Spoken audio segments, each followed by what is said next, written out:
didn't even get to cross.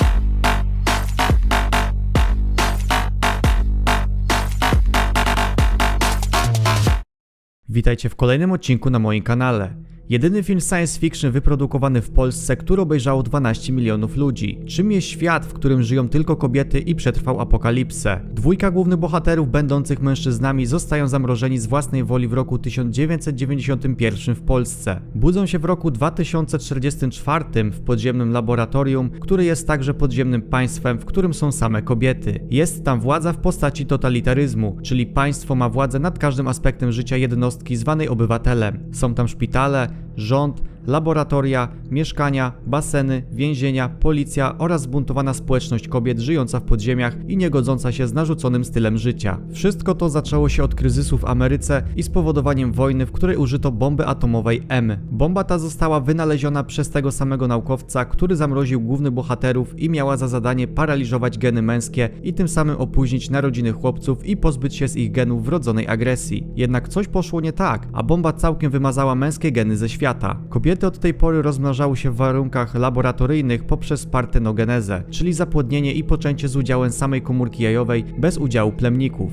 Świat jaki jest w 2044 roku ma zakłamaną historię na potrzeby kształtowania świadomości obywatelek. Kłamstwami są twierdzenia, że Einstein był kobietą, tak samo jak Kopernik. Samce zostały odmrożone w celu zbadania ich i nauki o zwyczajach w starych czasach. Jednak mężczyźni po zobaczeniu podziemnego świata postanowili z niego uciec. Tym bardziej, że kobiety uznały ich za niebezpiecznych i postanowiły ich zneutralizować poprzez kastrację, a następnie całkowicie uśmiercić i poddać eksperymentom. W świecie podziemnym oficjalnie nie można było wyjść na powierzchnię, ponieważ teren był skażony promieniowaniem. Jednak jak się okazało, promieniowanie po zrzuceniu bomby trwało tylko rok, a następnie cały świat stał się zdatny do życia, jakby nigdy nic się nie stało. Mężczyźni z pomocą jednej ze zbuntowanych kobiet uciekają z podziemi. Początkowo po otworzeniu włazu widzą czarne pustkowie i nic poza tym. Jednak szybko okazuje się, że jest to tylko makieta świata zbudowana wokół peryskopu, która tworzy zakłamaną wizję powierzchni na potrzeby propagandy. Po przebiciu ściany makiety, trójka bohaterów wychodzi i znajduje się nad brzegiem morza. Idąc przed siebie, mają świadomość, że zaraz skończy im się tlen. Jednak na niebie pojawia się bocian, co daje uciekinierom znak, że powietrze jest zdatne do oddychania. Na końcu okazuje się, że główna władczyni podziemnej społeczności kobiet jest mężczyzną podającym się za kobietę. Upozorował się na nią, aby po wojnie żyć wśród nich i wieść godne życie.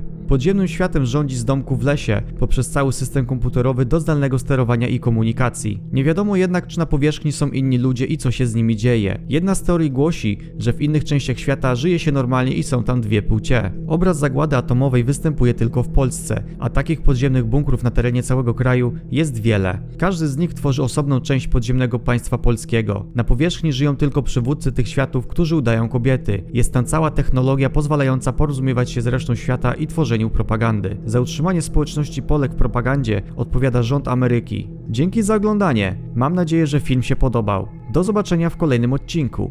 Cześć!